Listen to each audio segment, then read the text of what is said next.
know, it's hard to talk about this subject, but listeners need to understand something. I've lived it. I've viewed it. I've watched it. I've been to family courts. Here in Austin, it's so corrupt. It's not just little kids they're grabbing. If you're late to class 3 times in Travis County, they charge you with truancy. Now, the state statute says it's way above 10 unexcused absences in one semester. Last time I checked the law, it changes sometimes. But to the point is, it's a whole bunch of absences. But they have portable buildings built on, and they send these family court judges out, and they call the parents in the morning, and they put this on CBS News. I mean, I knew it was happening, but it was on the news. They commit this crime right out in the open like it's good. And they say, you were late to class, and you're going to sign this agreement, or I'm going to put you in juvenile hall for 6 months. Now, the judge, she goes, for contempt. It was Judge Jean Muir, who has huge facilities named after her. Talk about witch-like. And she was on there going, you understand? You know, with this face on TV, I got to find that clip somewhere. She's like, you understand me? And the dad's like, do what he says. And the kid's crying, I'm sorry, I was late to class. I'm sorry. Then you sign. Now they've got you contractually. That was the trick. She couldn't have put you in jail. Now they've got you contractually, deferred adjudication. Now you're in the system. Now they got you. And it's come out, judges all over the country, getting over $1 million a piece in many cases, to put girls who were late to class in jail in Ohio or in Illinois. A girl wrote something bad about her principal, making fun of him, and they arrested her and gave her 6 months in a labor camp. Remember that? We can pull it up right now if you don't believe us. And it turned out the judge was getting over $1 million a year to fill the private prisons, and they were doing kickbacks. Oh, man, keep them coming. Oh, God, the federal money's so incredible. Keep them coming. We need more. I mean, this is like Shawshank Redemption. So take my film Endgame, and then we're going to the senator.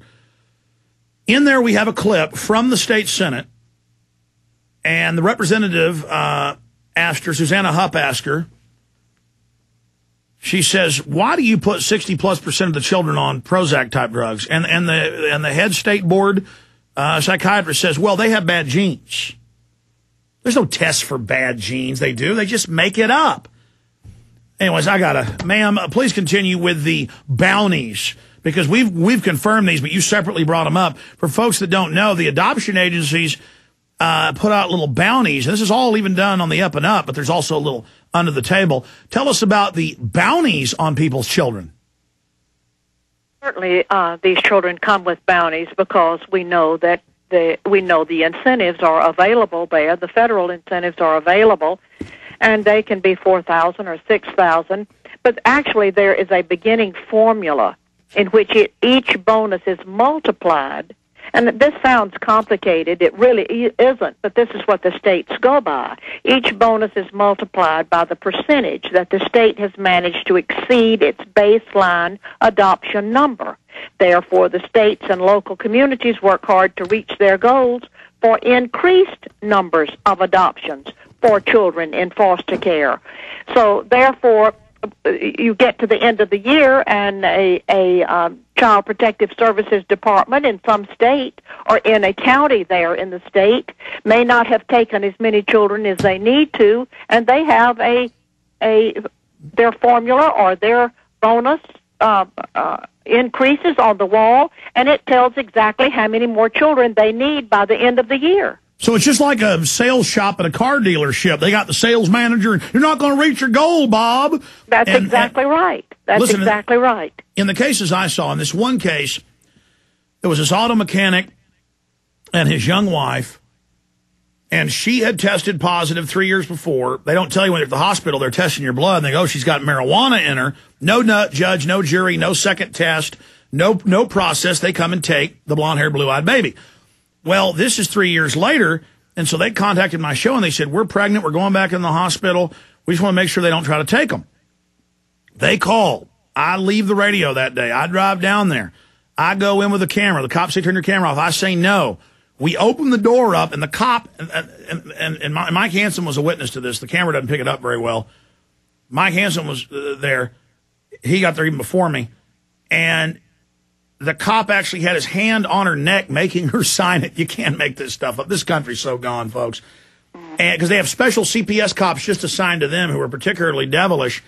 And they took the baby off her breast, the newborn baby, disappeared. And then we go to the court, They didn't even fill out the right name. They said the baby was 3 years old and that this lady had done all this abuse. The forms aren't just lies. They're so lazy and so criminal, they don't even care.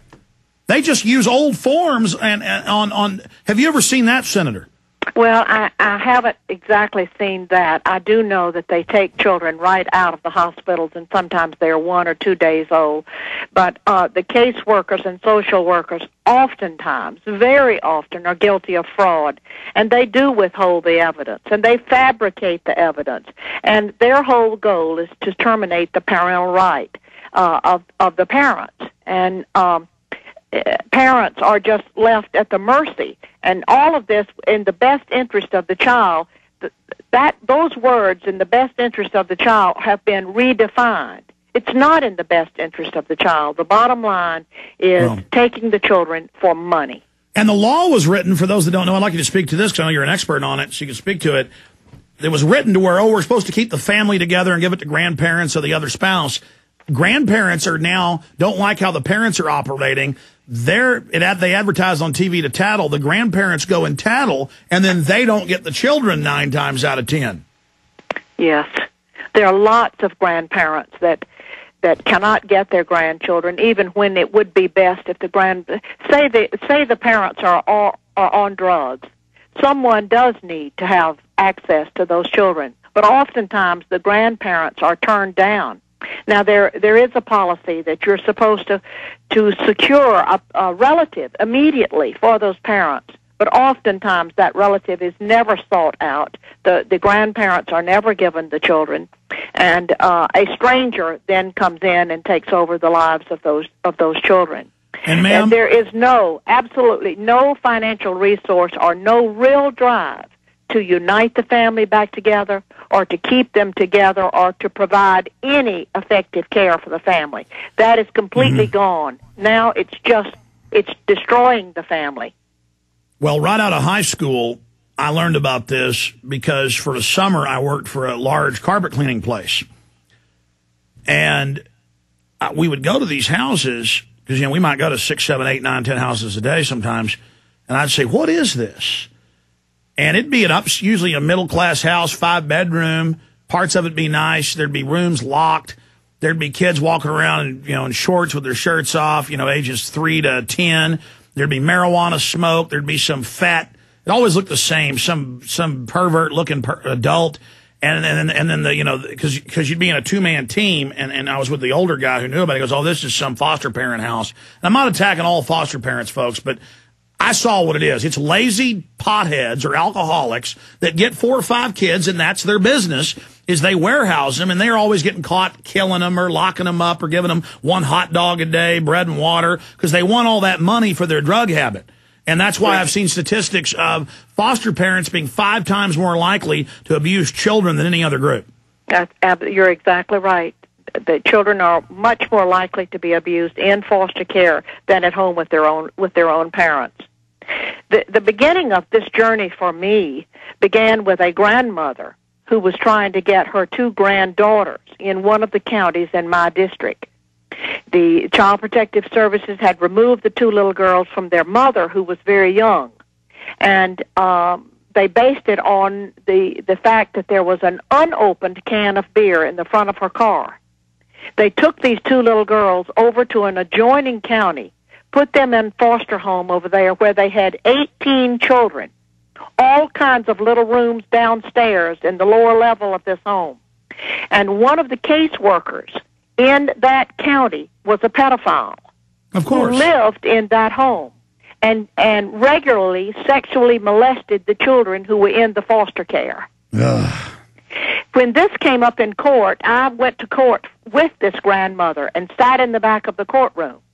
And we had a good attorney that day who pulled the walls down, who cross-examined one of the older children in this foster home, and she admitted that there was an inappropriate relationship between the foster mother and the caseworker.